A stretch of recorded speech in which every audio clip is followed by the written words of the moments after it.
Sou membro da Renovação Carismática Católica, faço parte do Vicariato Suburbano, do Grupo de Geração Fruto da Graça, na paróquia São Vicente de Paulo, lá em Vicente Carvalho, perto de Madureira, assim.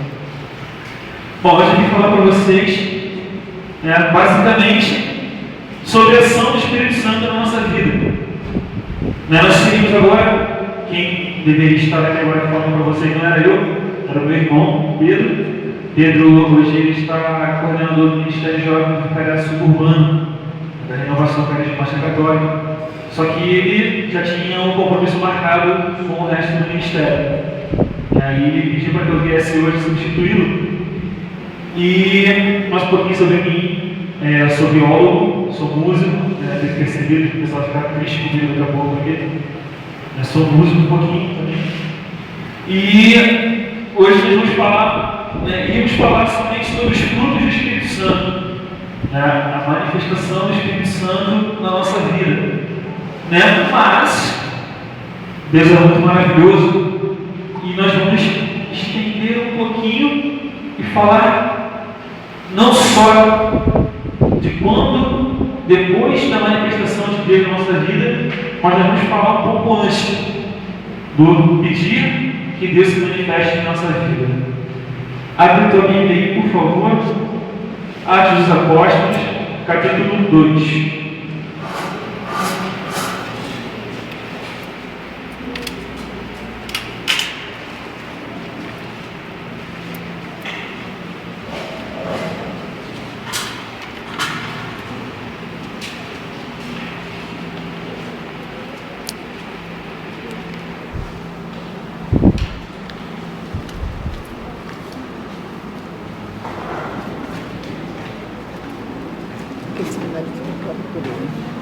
Atos dos Apóstolos, capítulo 2.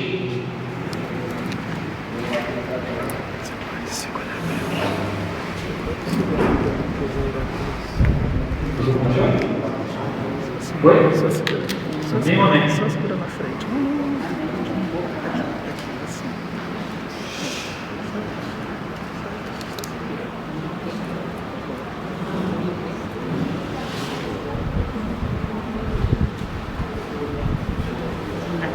Então vamos ler Atos dos Apóstolos, capítulo 2, logo no primeiro versículo. Eu não sei se a Maria tem Bíblia Maria, né? Então a versão da minha Bíblia aqui é a tradução da CNBB. Então vai estar um pouquinho diferente da de vocês, mas vai fazer a mesma coisa. Vamos lá. Quando chegou o dia de Pentecostes, os discípulos estavam todos reunidos no mesmo lugar. De repente, veio do céu um ruído, como de um vento forte, que encheu toda a casa que se encontrava. Então, apareceram línguas como de fogo, que se repartiram e pousaram sobre cada um deles. Todos ficaram cheios do Espírito Santo e começaram a falar em outras línguas, conforme o Espírito lhes concedia expressar-se. Residiam em Jerusalém judeus devotos de todas as nações que há debaixo do céu. Quando ouviram o ruído, reuniram-se a multidão e todos ficaram confusos, pois cada um ouvia os discípulos falar em sua própria língua. Cheios de espanto e de admiração diziam: esses homens que estão falando não são todos galileus? Como é que nós escutamos em nossa língua de origem? Nós que somos partas, medos, elamitas, habitantes da Mesopotâmia, da Judéia e da Capadócia, do Ponto e da Ásia, da Frígia e da Panfilha, do Egito e da parte da Líbia próxima de Cirene, os romanos aqui residentes, judeus e prosélitos, cretenses e árabes, todos nós escutamos anunciando as maravilhas de Deus em nossa própria língua. Todos estavam pasmados e perplexos e diziam uns aos outros: o que significa isso? Mas outros caçoavam: estão bêbados de vinho doce. Esse relato, meus amigos, Relato de Pentecostes, né? Todo mundo deve ter ouvido pelo menos uma vez na vida, onde ocorreu o primeiro Pentecostes dentro da igreja. E eu fico imaginando como é que foi que aconteceu.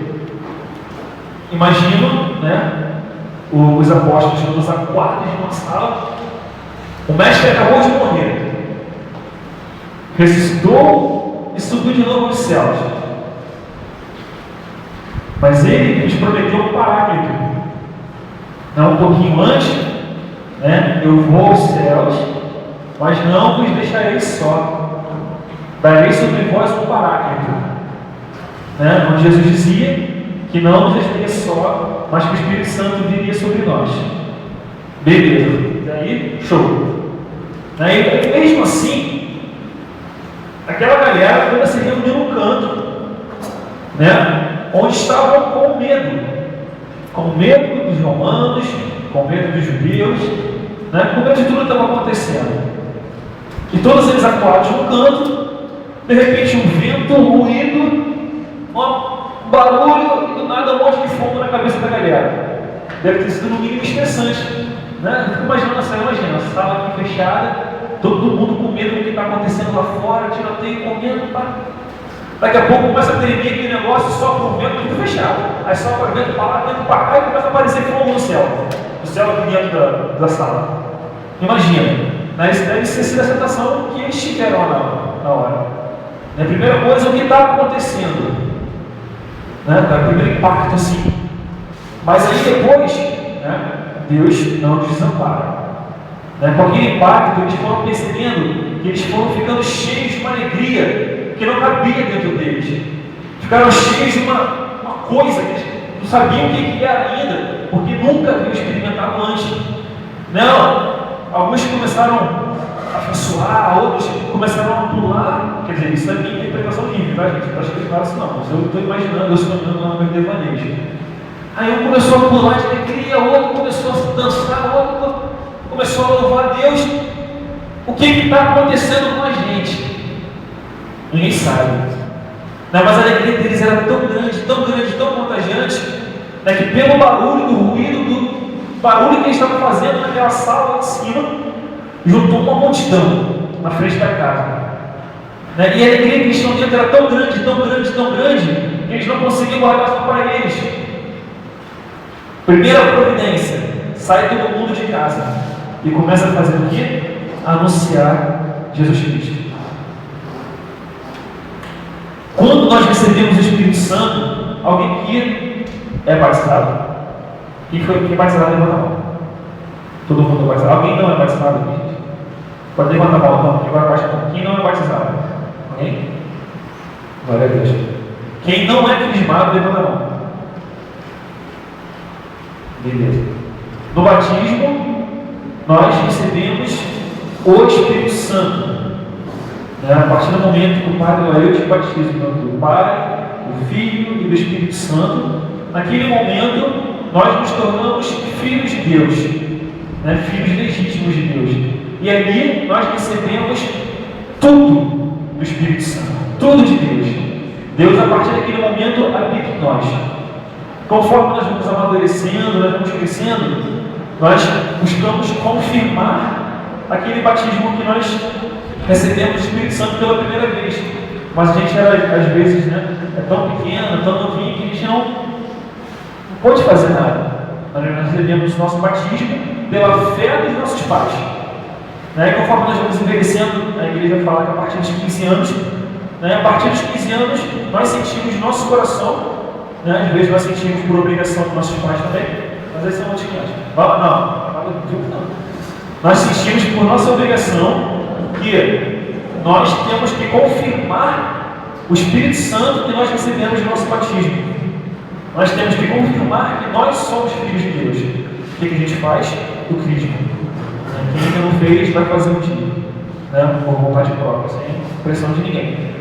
E a partir do momento em que nós confirmamos, o Espírito Santo mais uma vez se renova em nós. Nós fazemos a renovação das promessas do nosso batismo. Na celebração pascal, nós fazemos a renovação das promessas do nosso batismo. Para quê? Para que aquele Espírito Santo que nós recebemos enquanto nós éramos bebês, para que ele também se renove em nós. O que é o renovar? O que é mover do Espírito em nós? Movimento. Vocês sabem o que é o movimento? É o movimento. Não posso vergonha. Isso é o movimento. Ficar parado, eu não estou em movimento. Mas a partir do momento que eu estou em movimento, estou em constante aprendizado, em constante renovação, coisas vão mudando. Eu vou aprendendo coisas, vou esquecendo as coisas velhas que não são certas, que a gente vai adquirindo bagagem, boa ou não. A gente vai carregando aquela mala pesada nas costas de bagagem.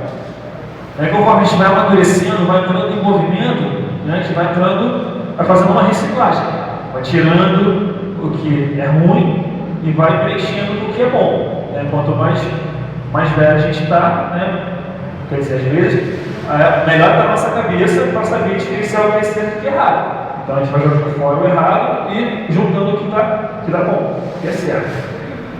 E voltando a Pentecostes aqui, agora que a gente fez esse link. Voltando para Pentecostes, a primeira coisa que os apóstolos fizeram quando receberam o Espírito Santo foi movimentar-se. Eu fico mais, os apóstolos todos sentados, rezando, e naquela alegria que o negócio foi brotando, foram crescendo, foram levantando, foram louvando a Deus e saíram em missão. Na porta de casa, louvando, anunciando as palavras de Deus e falando em línguas esquisitas que ninguém conseguia, que não era para ser entendível, e do nada todo mundo conseguia compreender na sua própria língua. Talvez o maior derramamento do Espírito Santo, assim dizer, em toda a história da igreja, onde não foi só reservado aos apóstolos, aos discípulos de Cristo, mas também aos que estavam fora. E a maioria, deixa eu passar, que gente saber.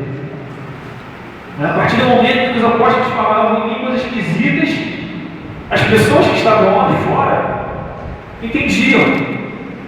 Eu tenho certeza que eu não sei falar hebraico. Vamos supor que lá eles moram lá e não falam. Olha as caras deles lá. Sei lá, não fala o dialeto que eles falavam na época na Arábia. Não fala. Mas os árabes que estavam presentes conseguiam entender na sua língua natal o que eles estavam falando. Ou seja, Deus foi tão misericordioso com a gente hoje que lá em Pentecostes, pela primeira vez, houve um grande derramamento do Espírito Santo sobre toda a igreja. Lá no Antigo Testamento, os profetas ou determinadas figuras que nós temos na Sagrada Escritura que iam em missão, que Deus mandava em missão, recebiam também o Espírito Santo para aquele determinada situação, para aquele determinado momento. A partir do Pentecostes bíblico, Atos 2, os apóstolos, a partir daquele momento, o Espírito Santo parou de ser para determinadas situações, passou-se a ser para a vida.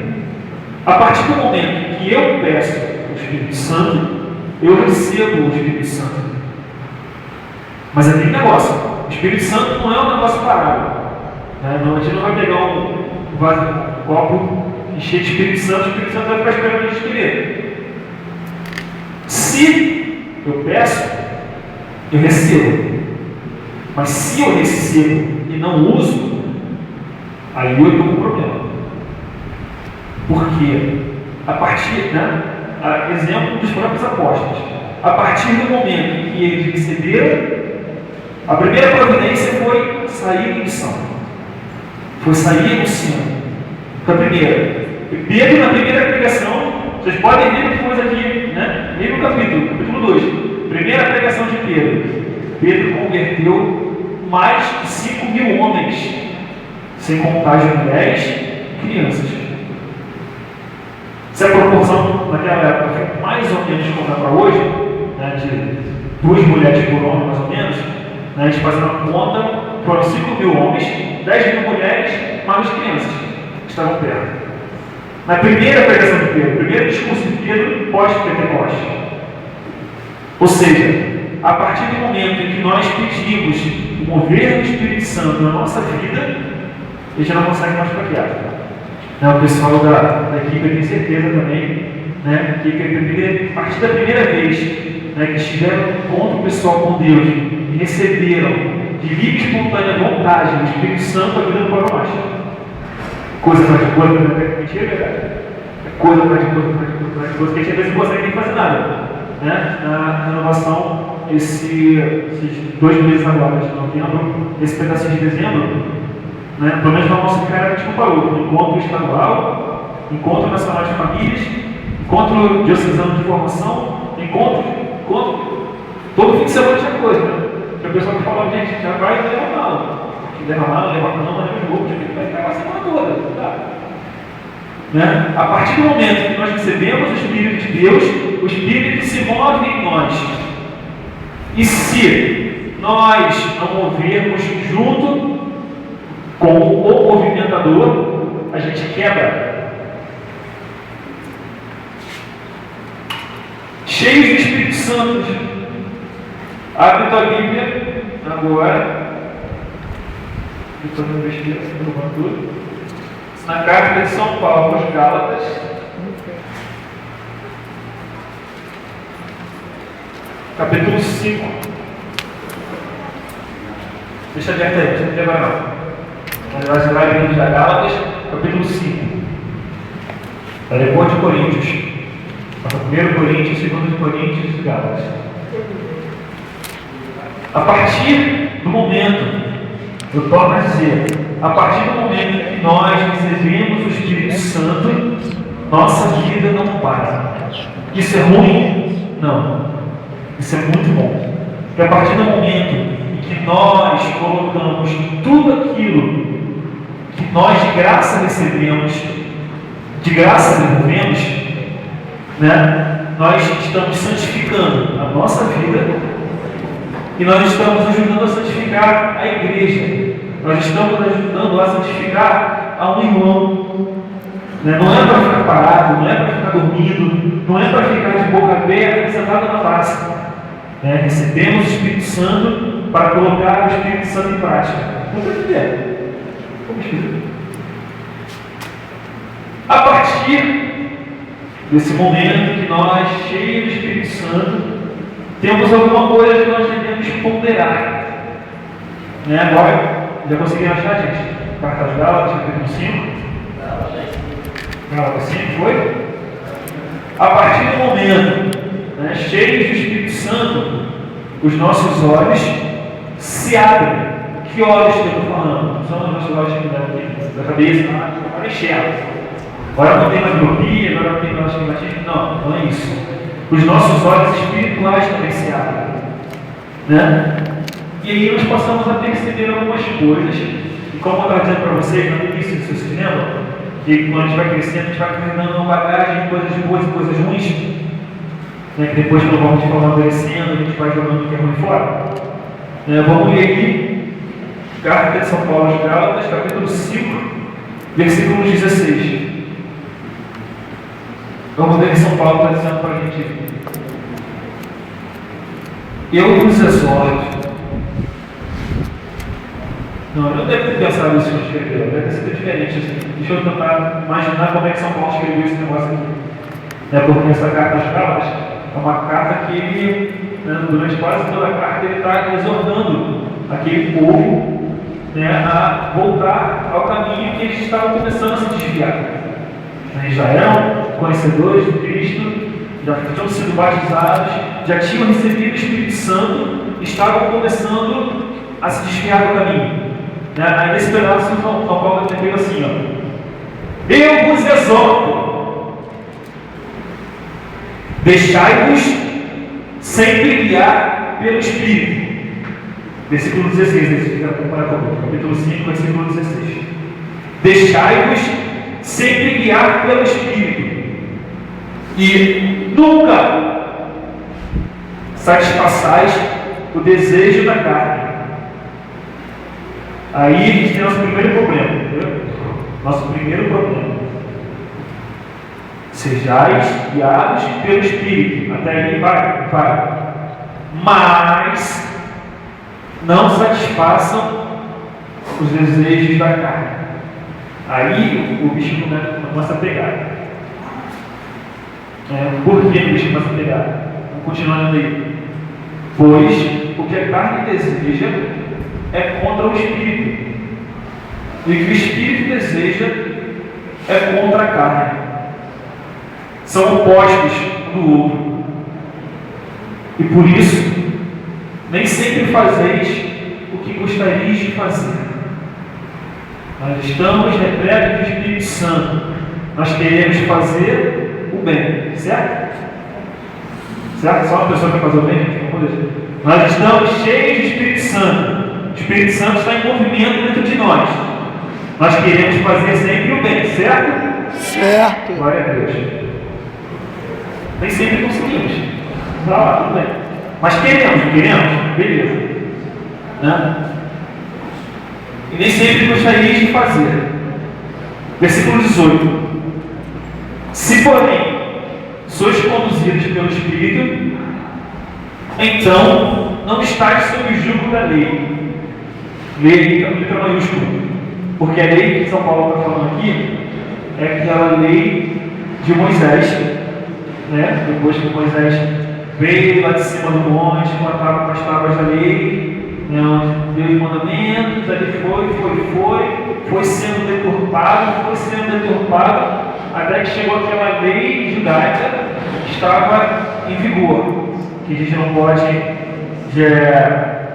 durante o domingo, sábado, agora me recordo, a gente não pode, eles não podiam andar mais do que a jornada de meio-dia, né? Porque daqui a ali, não posso mais ter que voltar, não posso andar, não posso comer carne disso aqui, não posso comer, não posso fazer aquilo, né?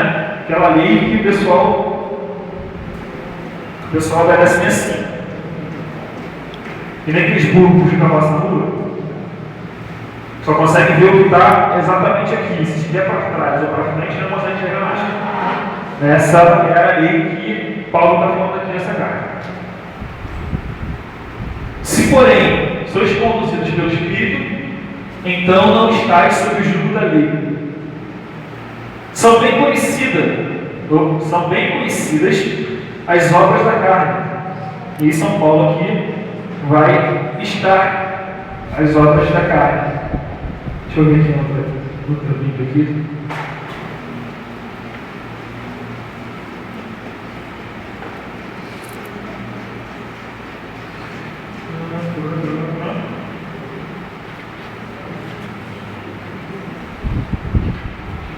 Vamos lá. Bíblia de Maria, lê comigo, por favor, versículo 19. Ora, vamos ler junto, versículo 19. Ora, as obras da carne são estas: fornicação, impureza, libertinagem, idolatria, superstição, inimizades, briga, ciúmes, ódio, ambição, discórdias, partidos, invejas, bebedeiras, orgias, fofoca, falar mal dos outros, não ajudar em casa, não ajudar na paróquia, não ajudar nosso padre, falar mal do padre, falar mal do seminarista. O que mais? Eu já saí cansado. Exatamente, essas coisas que vocês descansaram aí. Eu tenho certeza de descansar. Sou bobo nem nada. Né? Tudo isso é obra da carne. Tudo isso nos separa de Deus. Né? Aí continua assim.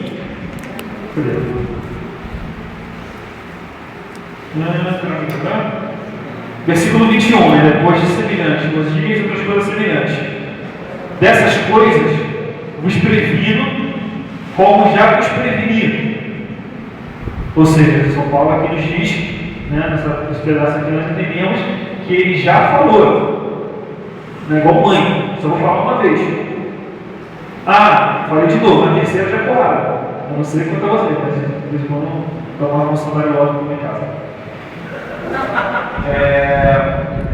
Então eu já preveni, já falei a primeira vez, estou falando a segunda, não vai ter terceira. Os que praticarem, vamos ler junto aí, versículo 21, no final do versículo 21. Como já vos preveni, 2 pontos. Os que praticarem não herdarão o reino de Deus. De novo. Os que praticarem não herdarão o reino de Deus. De novo. Os que praticarem não herdarão o reino de Deus. Ou seja, será, hipoteticamente falando, que na nossa vida nós fazemos algo do que está escrito aqui, ou algo parecido, pelo amor de Deus, não responde. Não responde, guarda para você. Mas você pensa aí, guarda nessa paixão. Será que na nossa vida nós estamos satisfazendo as vontades da carne, ou nós estamos satisfazendo a vontade do Espírito Santo que nos dá a direção da nossa vida? Estamos satisfazendo Deus ou satisfazendo a carne? São 2 polos diferentes que não se encostam nunca se encostam. Quem gosta de matemática aí, né, sabe que toda curva num ponto vai se encontrar, nem que seja definido, mas vai se encontrar. Essa curva, né, separa, ela não se encontra jamais, nem no ponto infinito, nem no outro ponto infinito. Foi bem longe para ter certeza dele. Não se encontram. Ou nós satisfazemos as obras da carne, ou nós satisfazemos a vontade de Deus. Fala para essa pessoa do trabalho assim, ó, ou você satisfaz a carne, ou você satisfaz Deus. Fala aí. Ou você satisfaz a carne, ou você satisfaz Deus. Show. Ou você satisfaz a carne. Aí, São Paulo já preparando, né? Ou seja, aquele povo, né? São Paulo já era igual aos Gálatas, eles já sabiam o que era o mover do Espírito na vida deles. E São Paulo vai preparar aqui, justamente aqui no foco que eu quero chegar, os frutos do Espírito Santo. Mas antes da gente entrar nos frutos do Espírito Santo, eu quero ver com você o seguinte: os frutos, né? Se a gente for ver uma árvore só dá frutos, né? Agora eu vou puxar um pouquinho para a minha área de criação. Eu, como biólogo, não posso deixar de falar de árvore, né? A árvore só dá frutos se ela tiver em condições ideais.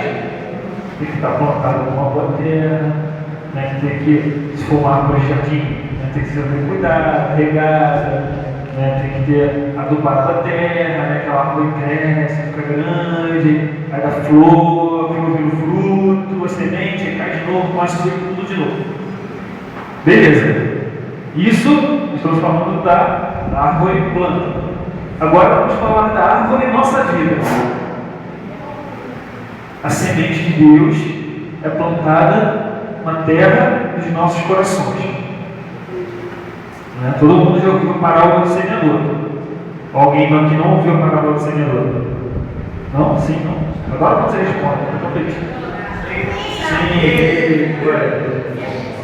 Enfim, né? A parábola do semeador é isso. Numa parábola, né, o Senhor mostra que Ele está plantando a semente do amor dele em nossos corações. Aí nós temos a diversidade de corações, né? A diversidade de solos. Né? Cai no meio do caminho, não acontece nada, cai no meio de pedra, fica sufocado, cai no meio de espinho, começa a descer e morre, até que cai numa terra boa. Né? Até que cai um momento, a semente de Deus cai na terra boa, né? Que é o ideal, que é para estar o nosso coração. O nosso coração tem que ser terra boa, para que a semente plantada possa germinar, crescer e dar frutos. O Espírito Santo está em nós. Ponto. Alguém discorda? Não? Tem participação das pessoas. O Espírito Santo está dentro de nós. Amém. Foi plantado na terra do nosso coração. Beleza. Começou a germinar. E eu tenho certeza que já germinou no coração de todo mundo aqui. Sabe por quê que eu tenho certeza disso? Porque vocês estão aqui hoje. Se não tivesse germinado no coração de vocês estariam em casa, estariam nessa hora preparando para ver novela. Não sei se está passando novela essa hora. Ela está vendo um filme da sessão da tarde. Não dessa hora, não tem. Estou fora de televisão, não tem bom. Já tem bom, mas passei 5. Já está no Facebook, Twitter, Instagram, tirando foto. Vou botar no Instagram, que eu sei que é bom. Enfim, a gente vai fazer qualquer coisa, menos estar sentado aqui tentando ouvir a palavra de Deus. Então eu sei que no coração de todos vocês a semente de Deus já germinou. Eu gostaria agora que você olhasse, né, essa pessoa toda que estava ali, desse uma salva de palmas para ela.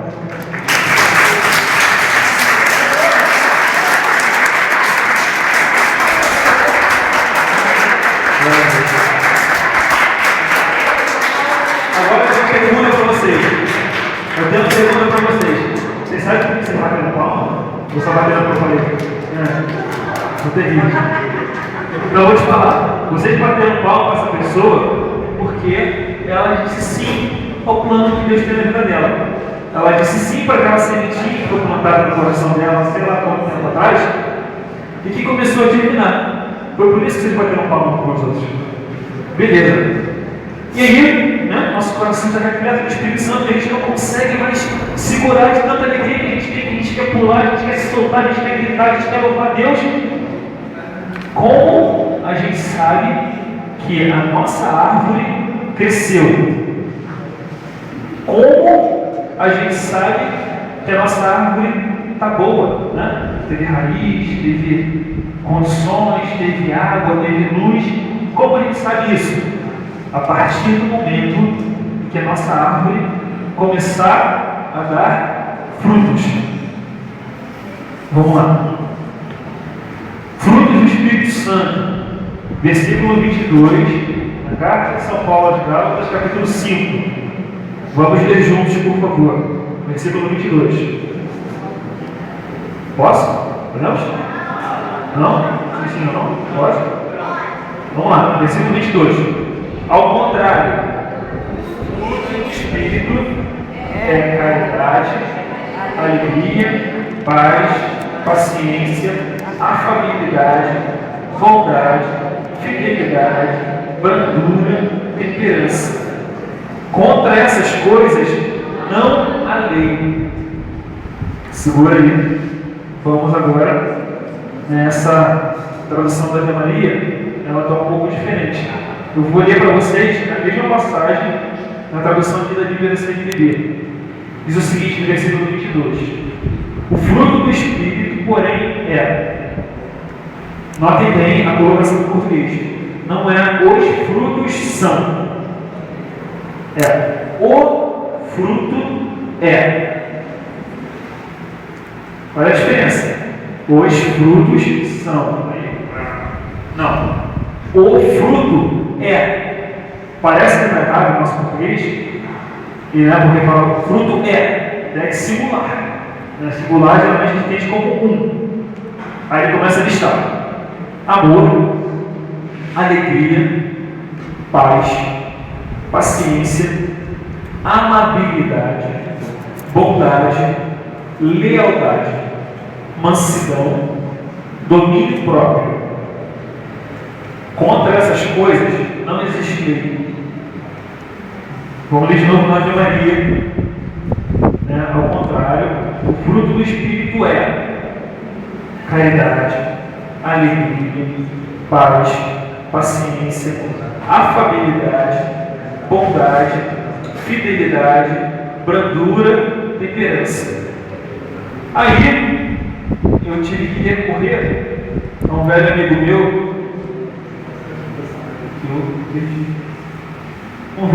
meu, né? O chamado pai dos burros. Pra quem não conhece, o famoso dicionário. Tem algumas palavrinhas aí na Bíblia que eu tive que me lembrar, né? Porque nem sempre a gente consegue. Primeira palavra esquisita: afabilidade. Alguém sabe o que é afabilidade? Então, vou ler para vocês, né, a descrição da palavra afabilidade. 1. Qualidade do que é afável. Até não me ajuda em nada. 2. Brandura no trato. Delicadeza. Ou seja, uma pessoa afável é uma pessoa delicada. Entendo delicada da seguinte maneira: não é delicada, né? Não é aquela pessoa de porcelana que se encosta quebra. Não é isso. É delicadeza que o Espírito manifesta em nós. Beleza. O antônimo da palavra afabilidade, ou seja, a palavra contrária à palavra afabilidade, seria grosseria. Ou seja, eu sou o quê? Uma pessoa grossa? Ou sou uma pessoa delicada? Né? Nesse sentido, pelo amor de Deus, gente, tá? Não pensa besteira. Eu sou grosso ou eu sou afável? Eu consigo entender com as pessoas ou eu sou um cara grosso, ridículo, que não fala com ninguém? Essa é a primeira palavra esquisita que eu achei. Aí depois tem outra palavra aí que geralmente é mais ouvido, mas que nem sempre a gente lembra o que é. Palavra brandura. Eu vou ler para vocês então a descrição do dicionário da palavra brandura. Número 1. Qualidade do que é brando. Flexibilidade. Macieza. Até aí não me ajudou em nada. Não chegou onde eu quero. Mas tem o número 2, que diz o seguinte: meiguice. Afabilidade, de novo. Ternura. Ou seja, uma pessoa branda é uma pessoa tenra. Pô, não ajudou nada. Então, para vocês entenderem, é o contrário de uma pessoa branda, é uma pessoa dura. O meu coração, né, as minhas atitudes são atitudes duras. Eu sou carrasco ou eu sou amigo? Não é assim, bem, para a gente poder entender. Deu para entender, gente? Entendeu? Beleza. E a terceira palavra que me veio que eu também precisei de ajudinha do pai dos burros é a palavra temperança. Que a palavra temperança diz o seguinte no dicionário: número 1, poder ou virtude pela qual o homem pode refrear os apetites desordenados. Deu para entender mais ou menos? Poder ou virtude pela qual o homem pode refrear os apetites desordenados. 2, sobriedade no comer, sobriedade no beber. 3, economia. 4, modéstia. Ou seja, uma pessoa temperante, uma pessoa modesta, é uma pessoa que se controla. Aí eu vou ler de novo para vocês os frutos do Espírito Santo. Quer dizer, o fruto do Espírito Santo, né, aqui na tradução da CNBB. O fruto do Espírito, porém, é amor, alegria, paz, paciência, amabilidade. Volta aqui. O que é a amabilidade? Amabilidade, característico do que é amável. Delicadeza, ação gentil, né? O contrário de uma pessoa, né, da amabilidade é a desatenção. Ou seja, eu sou desatento Ou não?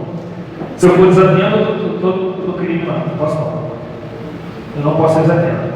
Então, voltando aqui, amabilidade, bondade, lealdade, mansidão, domínio próprio. Vamos de novo. Eu falo, vocês repetem. O fruto do Espírito foi um pouco que sai. Agora todo mundo junto. O fruto do Espírito amor, alegria, paz, paciência, amabilidade, bondade, lealdade, mansidão, domínio próprio. De novo, o fruto do Espírito amor, alegria, paz, paciência, amabilidade, bondade, lealdade, mansidão, domínio próprio. Contra essas coisas não existe lei. Aí eu te pergunto, por favor, não me responda, tá? A gente não passa vergonha aqui, nem vocês. Na sua vida, existe o fruto do Espírito? O fruto do Espírito bolo, vontade de paz, de lealdade. Na sua vida, isso aparece? Isso aparece em você? Se isso aparecer em você, né, eu bato palma para vocês agora, porque vocês são aquilo que Deus quer que vocês sejam.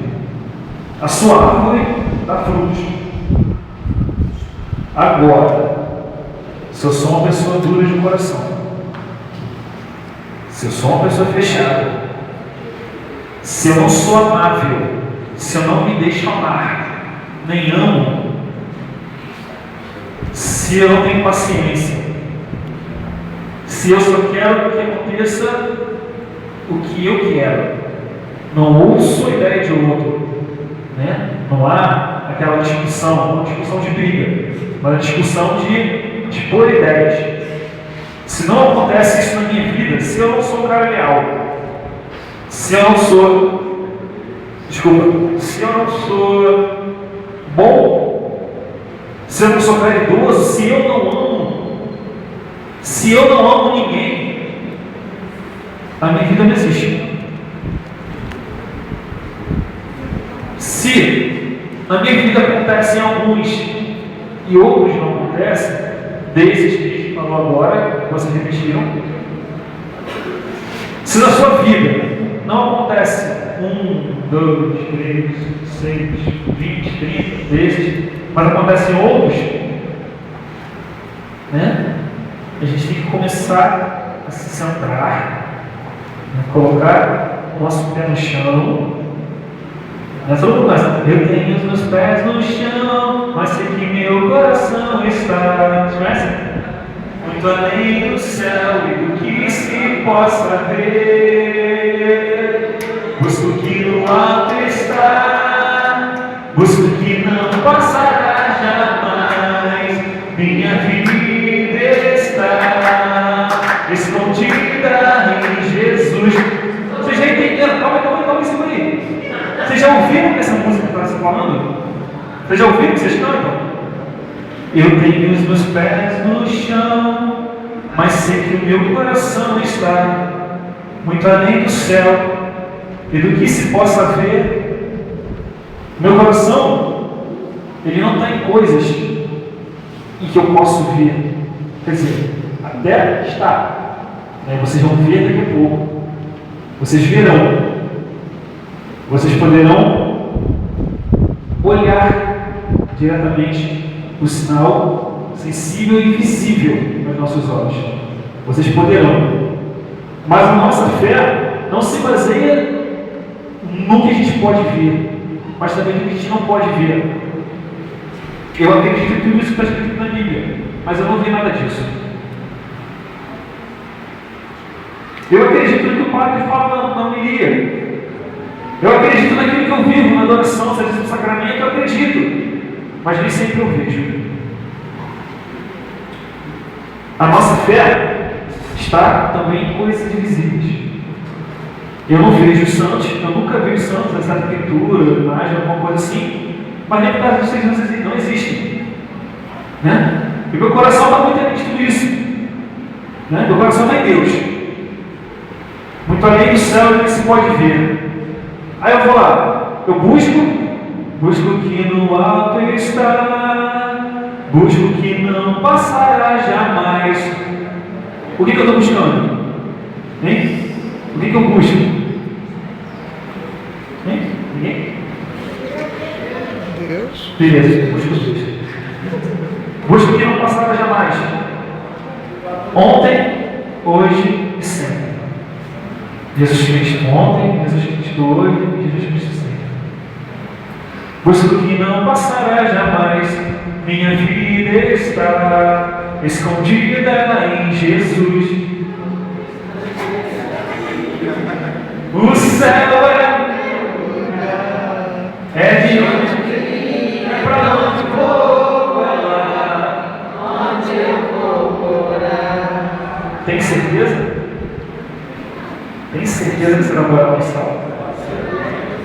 Não responde não, pelo amor de Deus. Não vou responder isso não, é pergunta retórica. Você vai para você a resposta. A sua vida, do jeito que ela está hoje, se o Senhor Jesus aparecer aqui na nossa frente agora, fala assim, vim levar a galera. Quem ia? Não responde. Quem ia? Às vezes a gente pensa que vai, né? Mas nem todo aquele que diz Senhor, Senhor, está no reino dos céus, né? Isso tudo a gente já viu, a gente conhece, tá? Sabe o cara que sabe já. Nada bom de cabeça, mas a gente está cansado de saber disso já. Né? Nem todo aquele que diz Senhor, Senhor, chega no reino dos céus. Será que a minha vida, será que os meus atos, será que as coisas que eu penso, será que as coisas que eu faço quando eu estou sozinho em casa, será que as coisas que eu faço na minha escola, na minha faculdade, no meu trabalho, será que essas coisas estão santificando a vida de alguém? Ou será que essas coisas estão me levando a uma perdição? Feche teus olhos um pouquinho.